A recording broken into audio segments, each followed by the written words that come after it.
Assalamualaikum warahmatullahi wabarakatuh. Selamat pagi anak-anak. Gimana kabarnya hari ini? Baik kan? Semoga kita senantiasa diberi kesehatan dan keberkahan oleh Allah Subhanahu wa taala. Amin. Nah, pada kesempatan kali ini kita akan belajar tematika subtema 1 pembelajaran 6. Nah, ada beberapa materi yang akan kita pelajari. Di antaranya yang pertama adalah membuat iklan. Nah, ada beberapa hal yang harus kita perhatikan dalam membuat iklan. Di antaranya yang pertama adalah tentukan kata kunci sesuai topik iklan. Nah, kata kunci sudah kita pelajari pada pembelajaran-pembelajaran sebelumnya. Nah, ketika membuat kata kunci harus sesuai dengan topik iklan. Jangan sampai kata kunci yang kita buat malah bertolak belakang dengan topik iklan. Yang selanjutnya adalah pilihlah kata-kata yang menarik dan mudah diingat. Yang ketiga, susunlah kata-kata tersebut jadi kalimat yang bersifat persuasif atau bersifat ajakan. Jadi mengajak agar yang membaca iklan kita itu tertarik untuk membeli atau mengikuti apa yang ada dalam iklan kita. Selanjutnya, pastikan sasaran dan tujuan iklan jelas. Nah, apakah itu untuk orang dewasa atau untuk anak-anak. Selanjutnya, pastikan informasi yang ada dalam iklan dapat dengan mudah dipahami pembaca. Jadi gunakan bahasa yang lugas, jelas, dan singkat. Selanjutnya gunakan jenis huruf yang mudah dibaca. Banyak sekali jenis huruf di komputer. Nah, itu bisa kita pilih, kita gunakan huruf yang mudah dibaca. Kalau saran Pak Eri jangan gunakan huruf Latin, karena kalau huruf Latin ketika dilihat dari jarak jauh nanti akan terlihat samar. Selanjutnya pastikan tulisan atau informasi penting ditulis lebih besar dari huruf lainnya. Nah, seperti ada judul, ada slogan, ada jargon, itu bisa kita buat hurufnya lebih besar daripada huruf-huruf lainnya dalam iklan tersebut. Selanjutnya pilihlah warna yang terang atau kontras dengan gambar belakang. Terus yang ke-9 yaitu tambahkan gambar pendukung agar iklan yang disampaikan terlihat lebih menarik. Nah, kita lengkapi dengan gambar-gambar yang bagus agar pembaca juga tertarik untuk membaca iklan yang kita sampaikan. Itu tadi tentang hal-hal yang berkaitan dengan pembuatan iklan. Nah, selanjutnya kita akan bahas tentang makanan tradisional. Nah, di Indonesia ini banyak sekali makanan tradisional. Nah, di sini ada beberapa yang akan kita bahas. Yang pertama yaitu pempek. Tentu kalian juga sudah tidak asing dengan makanan ini. Nah, makanan pempek ini merupakan makanan khas yang berasal dari Palembang, Sumatera Utara. Nah, makanan ini berbahan dasar tepung tapioka, telur ayam, dan daging ikan. Nah, cara penyajian pempek sendiri ini biasanya dilengkapi dengan kuah cuka atau cuko, mie kuning, dan mentimun sebagai pelengkap ketika menyajikan pempek. Nah, selanjutnya yaitu rawon.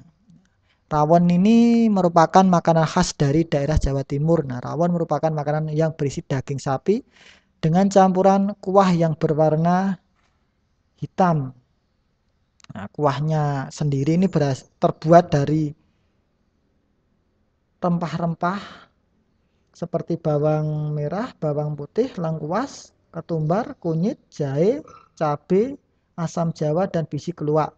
Nah, kuahnya ini bisa berwarna hitam itu ya berasal dari biji keluak tadi, sehingga kuah dari rawon berwarna coklat atau cenderung hitam. Nah, selanjutnya yaitu coto Makassar.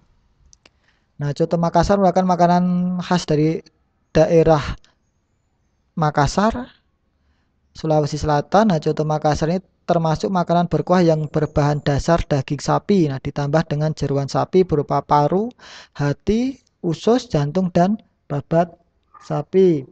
Nah, ketika penyajiannya ini biasanya coto Makassar ini dilengkapi dengan ketupat atau burasa serta sambal tauco.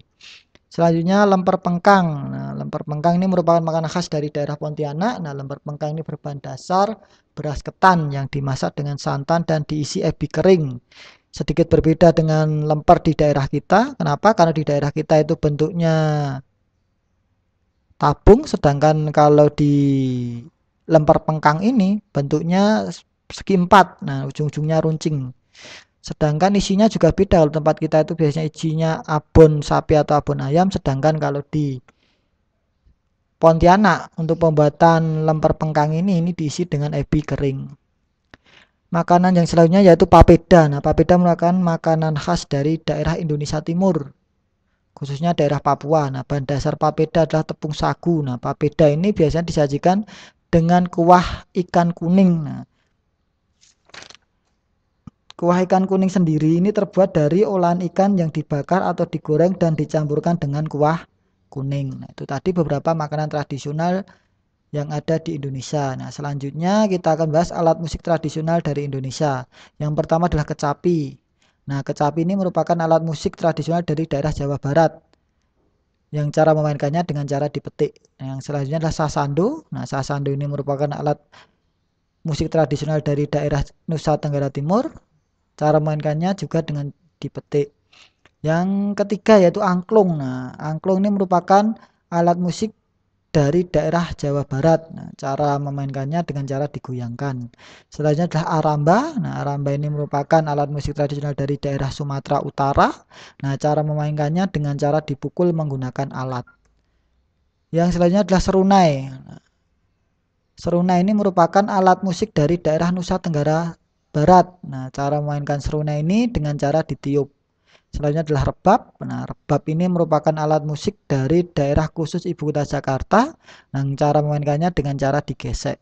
Nah, alat musik yang ketujuh yaitu gendang. Nah, gendang ini merupakan alat musik dari daerah Jawa Tengah. Nah, cara memainkannya dengan cara dipukul. Yang selanjutnya adalah gambus. Nah, gambus merupakan alat musik dari daerah Riau. Nah, cara mainkannya dengan cara dipetik. Nah, itu tadi beberapa materi yang dapat kita pelajari pada pembelajaran 6. Semoga bermanfaat. Jika dalam menyampaikan materi ada banyak salah dari Pak Heri mohon maaf. Semoga bermanfaat. Sekian dan terima kasih. Wassalamualaikum warahmatullahi wabarakatuh.